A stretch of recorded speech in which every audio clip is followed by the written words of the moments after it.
Baik, terima kasih atas kesempatan yang telah diberikan. Perkenalkan nama saya Richard dan Nurungkan dengan NIM 210211060010.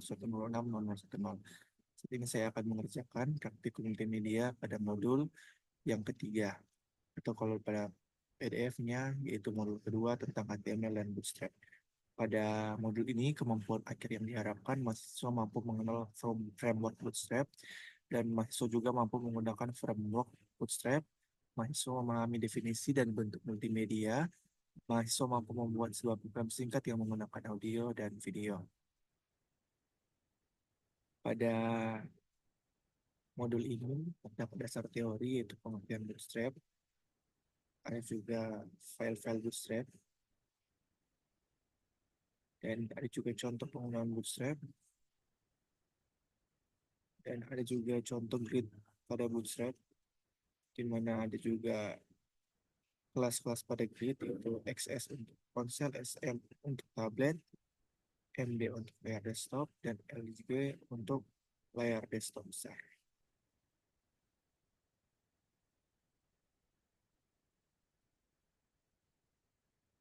Lihat sini mau bagi laman web menjadi dua kolom dengan kelas grid call SM6, artinya ini pengatur untuk layar tablet.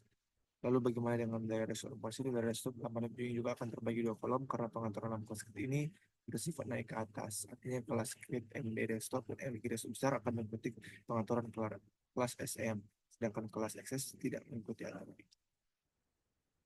Ini juga ada form strap, ya ada form vertikal, dia kemudian ada form inline, ya contohnya. Juga kalau form inline-nya berlaku untuk layar minimal 768 px, di bawah itu akan ditampilkan seperti form vertikal. Di sini juga ada pengertian multimedia, bentuk form multimedia, bentuk video yang umum. Sudah kita pelajari juga di modul sebelumnya, ada bentuk-bentuk audio, browser yang mendukung audio dan video dalam HTML. Kemudian di sini ada prosedur percobaan praktikum. Ikuti 4 langkah berikut. Membuka Notepad, kemudian ketiklah dan buat latihan berikut. Kita harus mengetik program ini dan eh, simpan ke dalam bentuk HTML, dan kemudian hasilnya akan tampil seperti ini. Ya, di sini saya sudah mengetiknya, prosedur percobaan praktikum, dan ini dia hasilnya sudah sama seperti di modul. Kita bisa mengklik nama kita, juga bisa mengklik email kita, password juga bisa, dan juga kita bisa memilih jenis kelamin pria atau wanita dan bisa submit. Oke, untuk prosedur praktikumnya sudah berhasil dan selesai dibuat. Kemudian di sini juga ada tugas pada percobaan sebelumnya, yaitu pada prosedur praktikum, percobaan praktikum, tambahkan footer yang berisi nama dan NIM. Lalu buatlah sebuah akun hosting dan upload hasil prosedur percobaan praktikum modul 2 ke dalam hosting. Nah, untuk prosedurnya, untuk tugasnya sudah saya buat. Ini dia nama, bisa input, email, kalau bisa dimasukkan seperti tadi, password juga bisa, dan juga bisa memilih kelamin, dan menambahkan footer yaitu nama dan NIM.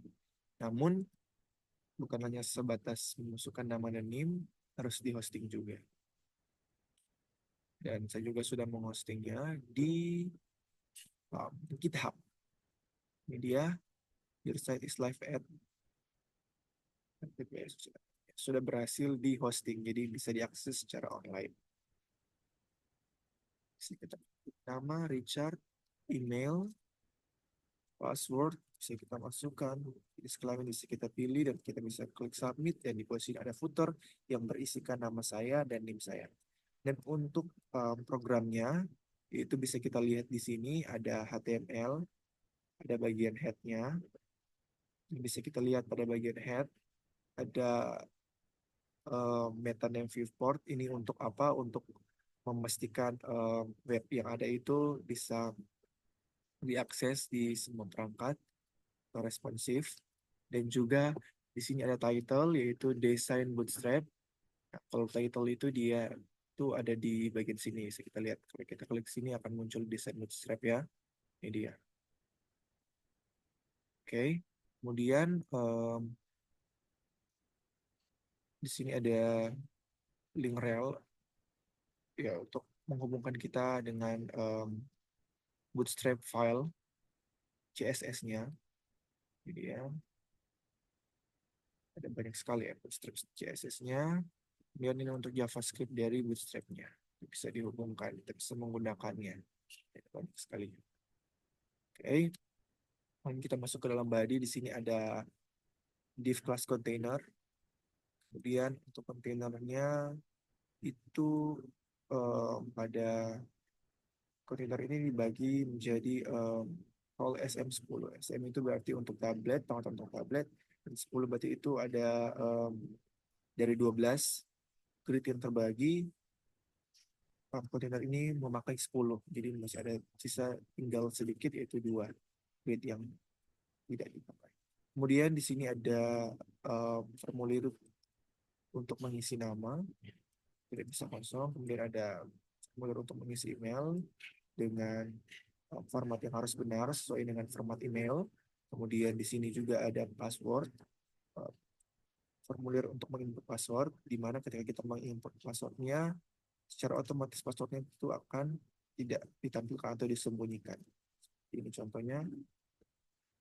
Kemudian di sini ada inputan atau formulir untuk memilih jenis kelamin, yaitu pria atau wanita sebagai opsinya.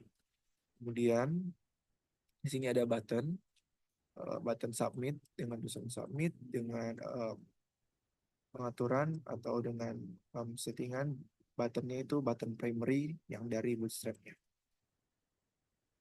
Bisa lihat contoh buttonnya seperti ini berwarna biru tua dengan tulisan submit. Oke, di sini juga misalnya kita footernya itu background warnanya itu background warna primary. Background warna primary itu sama seperti background warna buttonnya, yaitu footernya sama.